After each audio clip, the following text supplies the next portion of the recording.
Salut à toutes et tous, j'espère que vous allez très bien. Le mercato va bientôt débuter, ce sera le 16 juin prochain. Ça va durer 2 mois et demi environ puisqu'il va se terminer le 1er septembre et il devrait être très agité du côté de Saint-Étienne, que ce soit dans le sens des départs mais également dans celui des arrivées. On doit s'attendre donc à un mercato très mouvementé. Pendant 2 mois et demi, on va avoir beaucoup de rumeurs qui sont vraies, qui sont fausses. Comme on en a l'habitude maintenant, il faut faire très attention. Dans quelques jours d'ailleurs, un joueur devrait arriver. On va rester au conditionnel justement parce que tout peut se passer. C'est Mahmoud Jaber, milieu de terrain qui évolue actuellement au Maccabi Haïfa et qui devrait donc rejoindre Saint-Étienne pour une durée de 4 ans, un transfert d'environ 2 millions d'euros pour Saint-Étienne qui recherche donc un milieu de terrain avec un profil plutôt défensif. On aura l'occasion d'y revenir si il y a officialisation parce que comme d'habitude je ferai une présentation. Mais l'objectif de cette vidéo, c'est de parler du mercato qui arrive. Quel type de mercato doit faire Saint-Étienne? Quel type de joueurs doivent arriver? Par rapport à notre expérience maintenant qu'on a du championnat de Ligue 2 que l'on connaît bien, voilà, quelles sont les erreurs à ne pas faire ou au contraire, quels sont les joueurs à aller chercher pour Saint-Étienne? Parce que je rappelle que l'objectif, c'est de remonter directement à la fin de la saison 2025-2026. Bien évidemment, dans cette vidéo, mon but, ce n'est pas de dire à Kilmer Sport, il faut aller chercher tel joueur, il faut faire tel recrue, parce qu'ils sont bien meilleurs que moi là-dedans. Mais c'est voilà, par rapport maintenant à la connaissance que je peux avoir, que l'on peut avoir du championnat de Ligue 2, donner un peu notre avis sur les profils qui seraient idéaux à cibler pour l'AS Saint-Étienne. Et puis après, ce sera intéressant de comparer en fin de mercato et de voir ce que Kilmer Sport a fait et si c'est un pari qui sera gagnant ou non à l'issue de la saison. Voilà, avant de débuter la vidéo, comme d'habitude, n'oubliez pas de la liker, de vous abonner. On se rapproche très rapidement de la barre des 5000 abonnés. Et puis nous, on se retrouve juste après le générique.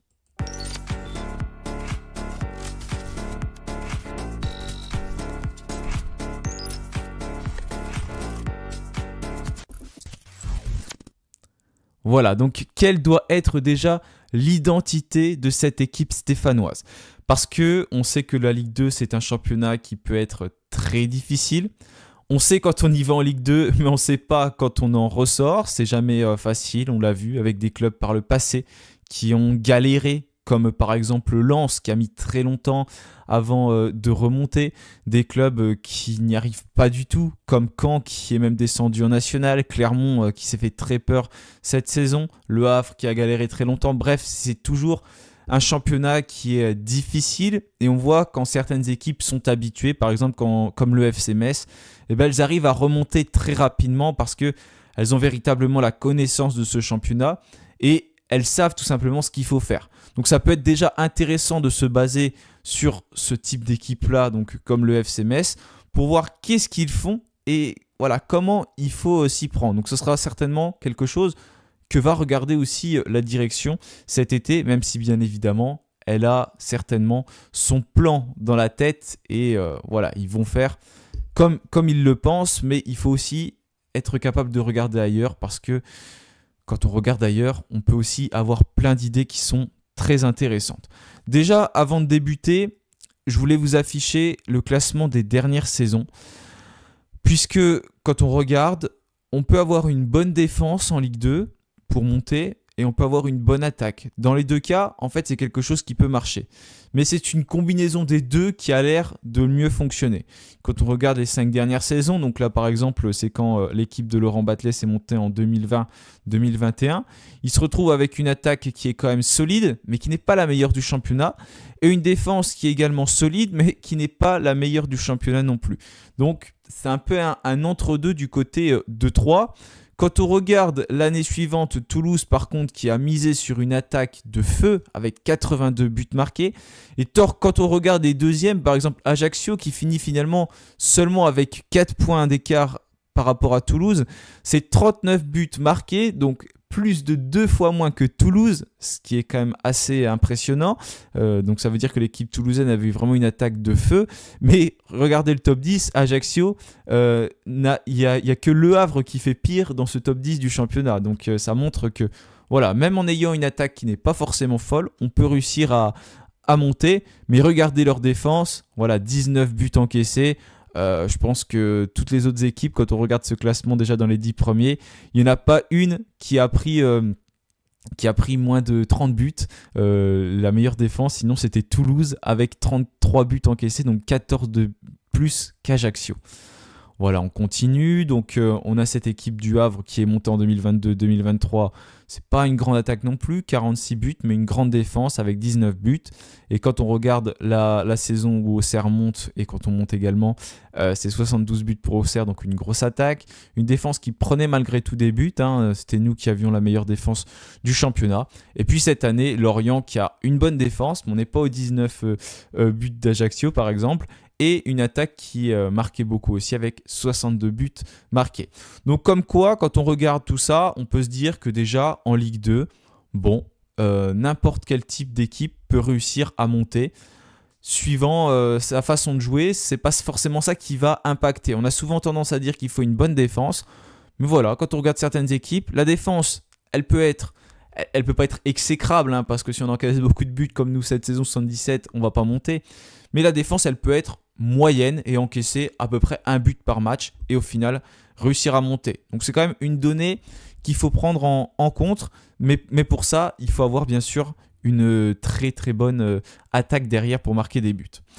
Alors au niveau de l'identité de jeu de Saint-Etienne, qu'est-ce qu'il faut comme équipe? Est-ce qu'il faut une équipe qui fait le jeu, une équipe qui impose un pressing haut, une équipe qui subit le jeu? Je pense que tout ce qu'on veut, nous, c'est que Saint-Etienne domine cette Ligue 2 parce que déjà, on a un club qui va avoir un budget largement supérieur aux autres équipes. On devrait se situer entre 35 et 40 millions d'euros. Je pense qu'on sera à peu près 2 fois plus que n'importe quelle équipe de Ligue 2. Donc l'ambition, elle est claire, c'est de monter et de montrer qu'on est une équipe qui est capable de dominer, mais surtout une équipe qui est censée se construire pour ensuite se maintenir dans le championnat de Ligue 1. Parce que oui, il faut monter de la Ligue 2 à la Ligue 1, mais il faut aussi être capable de tenir en Ligue 1. Je ne dis pas attention qu'on va être monté à la fin de la saison parce que voilà, on en a l'expérience du championnat. Je sais que c'est loin d'être fait, bien sûr, mais comme l'objectif c'est de monter, il va falloir aussi aller recruter des joueurs qui sont capables de performer ensuite en Ligue 1. Donc pour moi, c'est vraiment un gros enjeu aussi de ce mercato estival. Et on va voir, c'est pour ça, vers quel profil va se tourner l'AS Saint-Etienne. Donc je pense qu'il faut globalement rester dans la tactique d'Orneland parce que ce sera sa tactique de toute façon. Et comme Orneland va rester certainement sur le banc de Saint-Etienne, je ne le vois pas changer complètement les choses. C'est comme ça qu'il a toujours joué. Je ne vois pas faire autrement. Donc peut-être que ce n'est pas la bonne recette en Ligue 2. Mais en tout cas, ce sera sa recette. Donc il faut se baser sur celle-ci et jouer avec un jeu donc très offensif. Mais pour ça, il va falloir renforcer aussi la défense derrière parce qu'il faut rester globalement à un but encaissé par match au maximum et pas vraiment plus parce qu'après, ça peut quand même être très compliqué parce qu'il faut réussir à marquer beaucoup de buts derrière pour s'imposer. Et on sait qu'il va y avoir des départs, on y reviendra tout à l'heure, et il va falloir retrouver des joueurs capables de mettre des buts sur le plan offensif. Donc je pense que ce qui est important, c'est d'aller chercher des joueurs qui ont déjà cette expérience du championnat de Ligue 2. On l'a vu, notamment quand on est descendu il y a 2 ans, 3 ans maintenant. Et l'objectif, Laurent Batles l'avait d'ailleurs dit dans une interview qu'on avait fait sur Peuple Vert, c'était d'aller chercher des joueurs qui ont cette expérience. On avait Anthony Briançon qui était capitaine de Saint-Etienne. On allait chercher plein de joueurs comme ça. Ça n'a pas été une réussite pour tout le monde. Mais je pense qu'il faut mêler cette expérience de la Ligue 2 et aussi rester dans ce que Kilmer Sport veut faire parce qu'ils ne vont pas totalement revoir leur feuille de route. Eux, ce qu'ils aiment faire, c'est aller chercher des joueurs avec la data. Et il faut s'y faire. Ils vont aller chercher des joueurs avec la data. D'ailleurs, ce qu'ils ont fait avec Mahmoud Jaber, certainement, il n'a pas signé bien sûr encore. Mais voilà, c'est des profils comme ça qui vont sortir. Donc, ils ne vont pas tout remettre en question. Ils vont forcément aller chercher des joueurs avec cette data. Donc, je pense qu'il faut combiner tout, mais il faut bien évidemment garder aussi des joueurs qui ont cette expérience de la Ligue 2. Parce qu'il y en a qui vont partir à Saint-Etienne.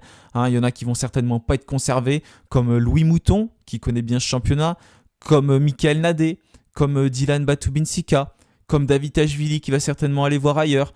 Voilà, tous ces joueurs qui ont déjà plus ou moins une expérience de Ligue 2 vont partir, donc il faut aussi être capable de les remplacer, parce que s'il n'y a que des joueurs qui ne connaissent pas ce championnat, eh ben, ils ne vont pas forcément réussir à bien en prendre la mesure, et ça on en a l'expérience, on le sait, c'est pas comme ça que ça peut se faire en Ligue 2, il faut des joueurs qui connaissent véritablement ce championnat. Donc voilà, je pense qu'il faut être capable de mixer entre joueurs d'expérience et nouveaux joueurs, et toujours en gardant en tête que l'objectif c'est de monter en Ligue 1 et de se stabiliser en Ligue 1. Voilà en tout cas pour le type d'équipe à mon avis qu'il faut du côté de Saint-Etienne. Donc il faut une équipe quand même qui a une vraie mentalité, des vrais leaders, des vrais guerriers, une vraie connaissance de ce championnat et des jeunes qui ont un petit peu aussi cette insouciance et cette envie de bien faire pour performer en Ligue 2 et ensuite leur vendre le projet pour aller performer en Ligue 1. Maintenant, on va plus revenir poste par poste le type de joueur que j'aimerais voir. D'ailleurs, on fera une vidéo très bientôt sur la chaîne avec Mathis et Dylan. Donc, ils vont aussi me donner leur avis par rapport à tout ça. Je vais pouvoir leur poser des questions. Alors, au niveau de la Ligue 1, on sait que si on restait, ça allait être très compliqué pour Gauthier Larsonneur et également pour Brice Maubleu de rester dans cet effectif, parce qu'il fallait aller chercher un gardien qui est capable de vraiment performer en Ligue 1. Et pour l'instant, les deux n'ont pas réussi à prouver, même si Maubleu n'a pas joué. On l'a juste vu en Coupe de France, mais ça n'a pas été une révélation à Saint-Etienne. Après, là, la donne peut changer, parce que Larsonneur, on sait qu'il a performé en Ligue 2. Et Brice Maubleu, c'était également l'un des tout meilleurs gardiens de Ligue 2 avec Grenoble. Donc, est-ce que Saint-Etienne va aller chercher un autre gardien ? On parle de Robin Risser. C'est une rumeur qui est apparue maintenant il y a quelques semaines. Bon, elle semble un petit peu s'éloigner. Mais ça montre aussi que Saint-Etienne peut aussi aller chercher des jeunes gardiens ou a aussi cette ambition. Donc, il a joué notamment Red Star cette saison. Il était prêté par Strasbourg. Il a également joué à Dijon la saison d'avant. C'est un gardien voilà, qui a un bel avenir normalement devant lui. Il est jeune, il a encore 20 ou 21 ans. Il est de 2004, donc il va avoir une belle marge de progression. Là, c'est toute la question. Je pense qu'idéalement, il faut garder un des deux gardiens entre Larsonneur et entre Maubleu. Les deux ont d'ailleurs envie de rester à Saint-Etienne, c'est ce qu'ils ont évoqué. Mais est-ce qu'il ne faut pas un jeune gardien comme Risser ou un autre qui soit capable petit à petit de prendre la place? Parce qu'encore une fois, l'objectif, c'est de se stabiliser en Ligue 1. Donc, si Larsonneur reste dans les cages de Saint-Etienne, ce ne sera certainement pas lui ensuite en Ligue 1. On a déjà vu ce qui s'est passé, et pour Maubleu, ce sera pareil. Donc, je pense qu'il faut aussi aller chercher un jeune qui soit capable de petit à petit prendre cette place sur le terrain, peut-être commencer avec Larsonneur et ensuite l'intégrer. Mais c'est toujours très compliqué, surtout à ce poste de gardien, parce que s'il performe, est-ce qu'on va enlever Larsonneur ? C'est dur. Et puis aller chercher un jeune et lui dire « bon, tu vas être sur le banc au début et l'objectif c'est de te mettre ensuite ». Bah non, parce qu'un jeune joueur, forcément, il a envie de jouer. Donc là, ce sera la direction aussi d'être capable de convaincre un gardien. Donc on va voir ce qui va se passer durant le mercato et potentiellement l'installer ensuite durant les matchs de préparation. Donc je pense qu'il faut aussi être capable d'avoir deux bons gardiens, un gardien d'expérience et un gardien jeune, pour qu'il y ait quand même cette concurrence et pas que le gardien soit un peu seul au monde, comme c'était le cas de Gauthier Larsonneur en Ligue 2, où il n'était pas vraiment inquiété parce qu'il n'y avait personne sur le banc derrière capable de prendre sa place.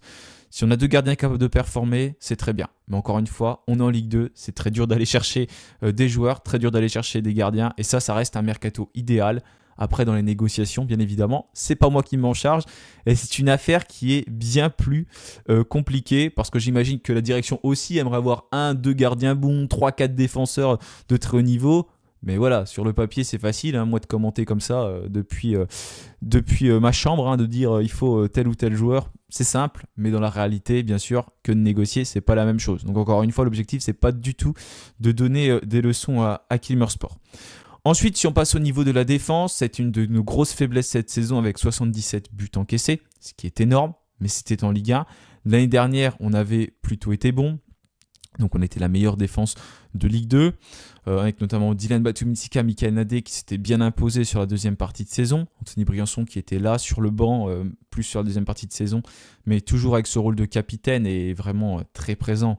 Mais ces 3 joueurs ne pourraient plus être là la saison qui arrive. En tout cas, Briançon, c'est déjà officialisé, il est parti. Mais Dylan Batumintzika, il y a des clubs qui sont dessus comme le Panathinaikos. Michael Nadé également qui aurait des touches du côté de la MLS, un petit peu partout également. Il y avait la Turquie, je crois aussi. Donc plusieurs clubs. C'est des joueurs qui pourraient aussi avoir une envie d'ailleurs. Et après plusieurs saisons passées au club, ça pourrait se comprendre. Et aussi, l'idéal, c'est peut-être de construire avec d'autres joueurs. Pour l'instant, l'option d'achat de Maxime Bernauer n'est pas levée également. Donc on va patienter, voir si Saint-Etienne souhaite véritablement le conserver ou non, pour savoir comment construire. Donc quel type de défenseur il faut? Est-ce qu'il faut un défenseur qui est rapide? Est-ce qu'il faut un bon relanceur, solide dans les duels, ou une combinaison de tout ça, ou de profils complètement différents? Je pense que l'idéal, ce serait d'avoir 2 profils qui soient assez différents. Ça n'a pas forcément fonctionné cette deuxième partie de saison d'ailleurs, parce que c'était un peu le cas avec Nadé et Bernauer. Nadé qui est plutôt costaud dans les duels. Bernauer, je trouve un petit peu frêle dans les duels, mais meilleur dans la relance. Ça n'a pas marché en Ligue 2, en Ligue 1, mais peut-être que ça peut marcher en Ligue 1, une combinaison comme ça. Mais l'année dernière, ce qui a marché aussi, c'est 2 défenseurs qui sont assez costauds physiquement. Dylan Batumintzika et aussi Michael Nadé. Donc peut-être qu'il faut 2 défenseurs très physiques du côté de Saint-Etienne. À mon avis, c'est un bon choix. Peu importe le choix que va décider la direction. En tout cas, il faut une défense qui soit déjà solide. Donc avoir quelqu'un physiquement qui tient la route et qui ne se fait pas prendre trop facilement dans les duels. Si Mahmoud Jaber arrive en tant que milieu défensif, donc déjà c'est bien pour nous parce qu'il a l'air intéressant à ce poste-là, mais encore une fois, c'est pas un joueur qui a une expérience du tout de la France, du championnat de Ligue 2. C'est très compliqué. On a vu notamment avec Pierre Cornu qui n'a pas du tout réussi à s'installer à Saint-Etienne au poste de latéral, mais après, c'était en Ligue 1, c'est différent. Mais pour l'instant, ça n'a pas été trop une réussite d'aller chercher des joueurs dans ce championnat. Batumintzika a performé, mais Batumintzika avait cette expérience aussi parce qu'il est passé par la France, notamment par le Paris Saint-Germain, donc il sait ce que c'est. Donc je pense qu'il faut aussi avoir un joueur qui soit capable de bien relancer, parce que c'est aussi le plan de jeu d'Eric Horneland, d'aller très rapidement vers l'avant, et quand tu as un défenseur qui est capable de bien relancer, bon, ça peut ensuite emmener à des contres très rapides, notamment avec Cardona qui peut ensuite se régaler devant. Et avec qui d'ailleurs, on ne sait pas, parce que pour l'instant c'est très indécis dans ce mercato. C'est pour ça que je vous dis que ce sera très mouvementé, parce que chaque joueur peut partir et chaque joueur peut rester également. Donc pour l'instant on n'en sait rien, et il va falloir vite qu'il avance ce mercato, parce que si on se retrouve un peu comme en 2022-2023 avec un effectif en début de saison qui n'est pas celui qui va continuer ensuite, c'est dur d'intégrer des joueurs par la suite. Donc voilà, je pense qu'il faut aussi un vrai patron en défense. Le brassard de capitaine était pour Gauthier Larsonneur cette saison. Mais est-ce que le brassard de capitaine ne doit pas aussi revenir à un défenseur central comme c'était le cas d'Anthony Briançon? Je pense que c'est intéressant parce que Briançon a montré cette mentalité. Il était vraiment dans le jeu, sur le terrain. Larsonneur un peu plus en retrait forcément en tant que gardien. Il peut être un leader dans le vestiaire, mais sur le terrain, peut-être qu'il faut un capitaine qui soit finalement plus présent. J'étais pour mettre Gauthier Larsonneur au départ parce que je trouvais qu'il avait vraiment cette mentalité. Mais un gardien de but est peut-être un petit peu trop loin du jeu. Donc il faut peut-être plus un défenseur central ou un milieu de terrain. Pour l'instant, je ne sais pas qui peut être le capitaine de Saint-Etienne. Ce sera à réfléchir. Voilà, peut-être un joueur aussi comme Léo Petro, parce que Léo Petro n'est pas parti encore, même s'il est en fin de contrat. Saint-Etienne pourrait le prolonger. En tout cas, Eric Horneland a l'air de l'apprécier. Donc, ce sera aussi sur ce poste de latéral qu'il va falloir réussir à se tourner, parce que pour l'instant, tout le monde est encore là. Mine de rien, Apia, Masson qui sont toujours sous contrat. Pierre Cornu, il est poussé vers la sortie, mais il est encore là. Donc à surveiller tout ça, en tout cas du côté de Saint-Etienne. Parce que je pense que ce poste de latéral, il va falloir aussi recruter malgré tout. Parce qu'encore une fois, l'objectif, c'est aussi de performer en Ligue 1. Et ces joueurs-là n'ont pas été capables de performer dans ce championnat-là.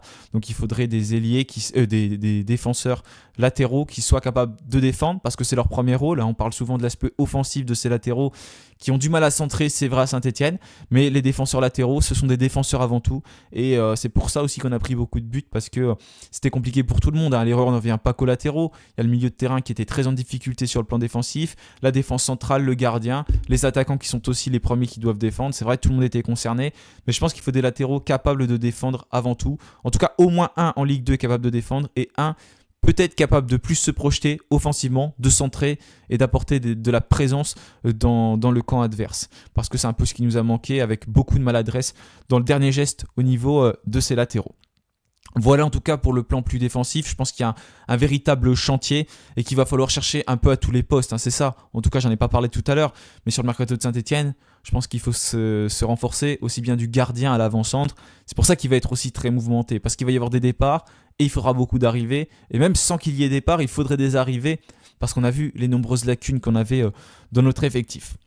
Maintenant, si on se penche sur le milieu de terrain, pour l'instant, il y a un joueur également qui n'a pas prolongé à Saint-Etienne.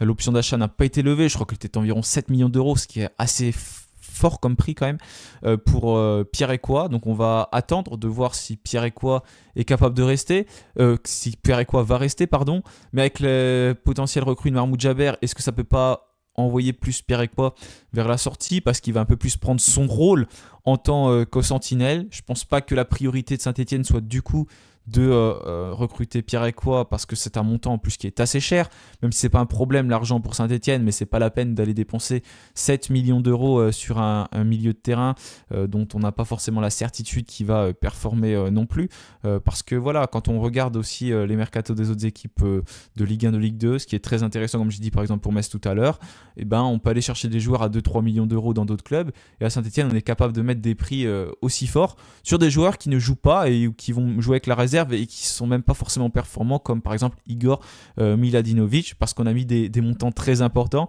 J'ai pas regardé, mais je sais même plus combien on a mis quand même quelques millions sur ce joueur-là, et ce serait intéressant de comparer avec un autre club de Ligue 1 qui a mis une telle somme sur un tel joueur, sur un autre joueur, et voir comment lui il a performé pour comparer, parce que oui, Saint-Etienne a mis tant de millions sur un joueur qui a joué finalement en National 3, et puis un club de Ligue 1 a mis autant sur un joueur qui a joué dans ce championnat de Ligue 1.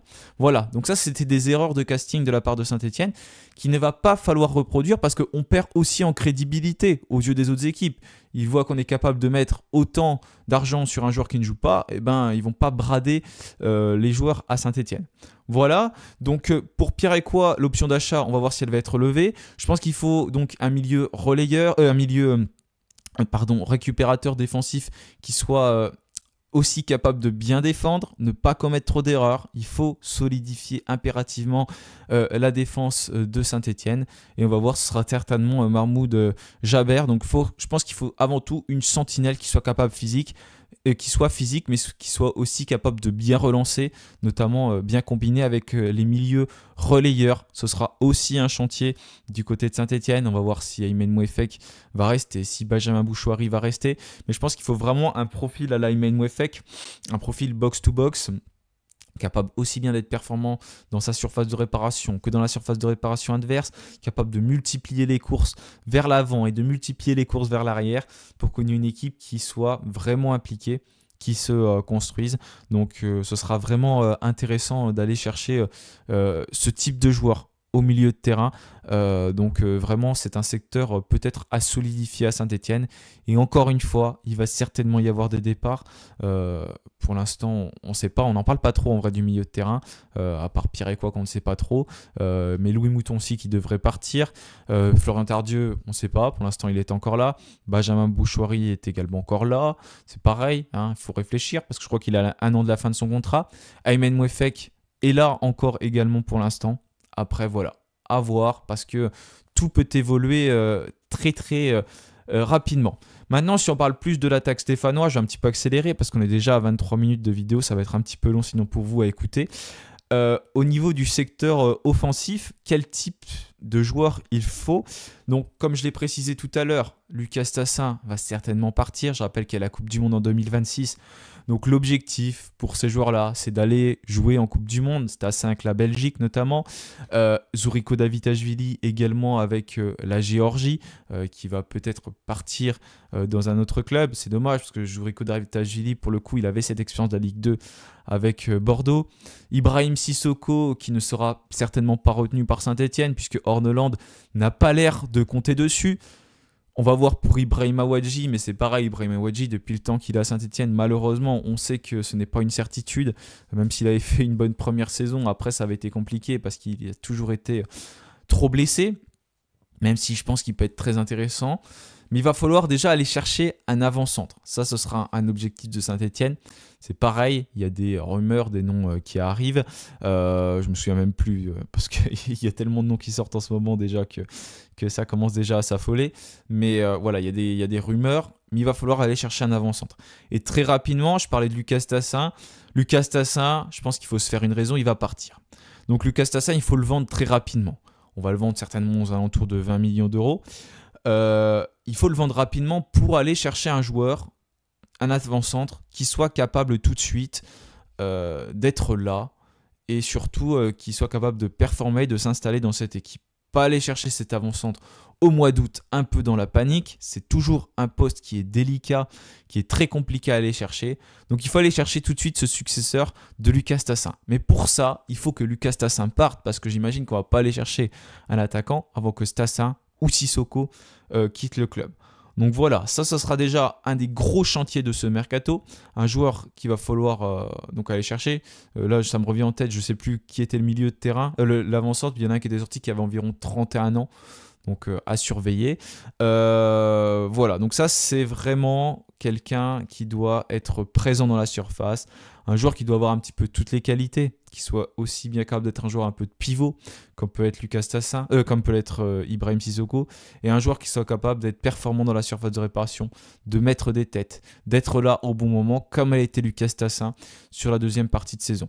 Voilà, j'imagine qu'il faut une combinaison un peu de tout ça, pas un joueur qui soit que capable d'être bon au jeu, mais un joueur qui soit capable de claquer des buts et encore une fois un joueur qui soit ensuite capable de performer en Ligue 1 parce que c'est l'objectif. J'insiste beaucoup là-dessus, mais pour moi c'est vraiment quelque chose qu'il faut avoir en tête. Donc je pense pas qu'il faut véritablement tenter un pari, même s'ils vont aller certainement chercher cet attaquant avec la data, mais il faut que cet attaquant, voilà, il ait vraiment des références déjà, que ce soit en France ou dans un autre championnat, qu'il ait déjà le sens du but, parce que si on va chercher un joueur, je ne veux pas citer de pays, parce qu'il peut y avoir n'importe quel pays, mais dans un autre pays, et puis qu'en 25 matchs, il a claqué 5 buts dans un championnat qui est entre guillemets de seconde zone, mineur, j'aime pas ce terme, mais voilà, qui n'est pas du niveau de la Ligue 1, bah, en Ligue 1, certainement qui va avoir du mal à performer, ou en Ligue 2 déjà. Hein. En Ligue 2, il va avoir du mal à performer parce qu'on est en Ligue 2. Peut-être qu'il va dans 3 ans performer, mais c'est trop tard pour nous. Il faut qu'il soit déjà, peut-être qu'il ait déjà marqué 15-20 buts dans son championnat. Donc on voit qu'il est capable de performer dans son championnat. Et après, on peut se dire que potentiellement en Ligue 2, ça peut marcher. Mais après, bien évidemment, il faut regarder le profil, regarder par rapport à comment ça évolue comment on joue en Ligue 2. Et j'espère que la direction vraiment va regarder beaucoup de vidéos sur ce championnat de Ligue 2, voir comment ça se passe, pour faire le meilleur mercato possible. Voilà. Et ensuite, au poste d'ailier, c'est pareil. Il va certainement y avoir des départs avec Zuriko Davitashvili, Lucas Tassin. J'arrête pas de parler de Lucas Tassin. Irvine Cardona est là, c'est sûr, l'option d'achat a été levée. Donc c'est une très bonne nouvelle, en tout cas pour nous. On sait qu'il est capable de performer en Ligue 2. Et il avait envie de rester à Saint-Etienne. Ça s'est fait très rapidement. Donc je suis trop content que Cardona reste. Et Benold qui a aussi envie de rester. Hein. Il avait fait un post sur Instagram en fin de saison où il était revenu un petit peu sur sa saison, sa première en France. Parce que déjà, voilà, c'était quelque chose à prendre en compte aussi pour Benold. Hein. Ça n'a pas été facile pour lui avec sa blessure. Et en plus, il parle de la Nouvelle-Zélande pour arriver en France. C'est à l'opposé. C'est compliqué. Hein. Faut comprendre la culture, tout ça. Là, ça va faire 1 an qu'il est là. Voilà, ça y est, il a commencé un petit peu à mieux connaître la France, donc je pense que ça va être bien pour lui pour s'installer. En tout cas, il a dit dans son post Instagram qu'il avait envie de rester pour pour faire remonter Saint-Etienne en Ligue 1. C'est pas exactement ces termes-là, mais il a dit que voilà, l'objectif c'était vraiment que Saint-Etienne remonte et qu'il allait tout faire pour. Donc c'est bien qu'il a envie de rester. Après, au niveau des autres joueurs, on a Gylan Nguessan qui a performé d'ailleurs avec la France lors de l'Euro U17, même s'ils sont inclinés en finale contre le Portugal. Gylan Nguessan qui a été capable de performer, c'est un joueur qui peut potentiellement ensuite s'installer dans cette équipe, mais encore une fois, je ne pense pas qu'il va s'installer dès le début de la saison. Il est très jeune, il a 17 ans, il faut qu'il prenne le temps, bien sûr, il faut lui laisser le temps, et ça c'est le plus important. Donc ce sera peut-être un joueur qui pourra potentiellement rentrer ensuite au cours de la saison, donc on attend beaucoup de lui à ce moment-là. Si Ben Oldrez par exemple à droite, Cardona à gauche, il a beaucoup performé à gauche. Cardona cette année il a plus joué à droite, mais en Ligue 2 il a vraiment performé sur ce côté gauche, donc on pourrait le revoir sur ce côté. Ça pourrait être l'attaque stéphanoise d'ailleurs, Old à droite, Cardona à gauche, mais c'est pareil, il faut avoir un banc, parce que le banc on l'avait pas vraiment en Ligue 1, mais en Ligue 2 on se doit d'avoir le banc, surtout quand on a un budget comme ça, bien sûr, parce que j'imagine qu'on va aller chercher quand même pas mal de joueurs. Donc il faut avoir des doublures, et je pense que c'est intéressant d'avoir aussi des ailiers qui sont rapides et qui sont capables de performer bien sûr dans ce championnat de Ligue 1, de Ligue 2, j'arrête pas de parler de Ligue 1, on est en Ligue 2, qui soient capables donc de performer dans ce championnat de Ligue 1, qui est une bonne vision du jeu et surtout une bonne qualité de centre, parce qu'il va falloir, je pense, aller chercher un avant-centre capable de marquer des buts de la tête, et pour ça il faut des joueurs qui sont capables de centrer, que ce soit des latéraux ou que ce soit des ailiers, mais les joueurs qui doivent centrer pour moi en priorité, ce sont les ailiers, même si on voit beaucoup plus les latéraux centrer ces dernières années, mais la tâche des ailiers, c'est aussi d'être présent dans ce secteur offensif sur les côtés et d'apporter des ballons dans la surface. Voilà, donc j'ai préparé un peu suivant le 4-3-3 que compose Eric Orneland. Je ne me suis pas penché sur des systèmes de jeu autres avec une défense à 5, voilà, avec autre chose, parce que ce sera certainement pas le cas de Saint-Etienne, mais il faut vraiment prendre en compte qu'Eric Orneland veut faire. Donc pour résumer, il faut quand même avoir une équipe qui soit déjà solide défensivement, pas forcément hyper solide à encaisser moins d'un but par match, mais pas plus d'un but, et une équipe qui marque beaucoup de buts, parce que c'est très important dans ce championnat de Ligue 2. Une équipe qui est très concernée, qui a de grandes ressources mentales, et il ne faut pas oublier une chose, c'est qu'on est Saint-Etienne, donc on va encore une fois être très attendu par les différents clubs. Ça c'est une certitude. On va être l'équipe entre guillemets à abattre, à faire tomber. Voilà. Donc chaque match sera un match difficile. On l'a vu les 2 dernières saisons qu'on a évolué en Ligue 2. Donc il n'y a pas de raison, ce sera encore le cas lors de la saison 2025-2026. Merci à tous d'avoir écouté cette vidéo. Je vous souhaite une très bonne semaine et puis bien évidemment, allez les Verts. Salut à tous.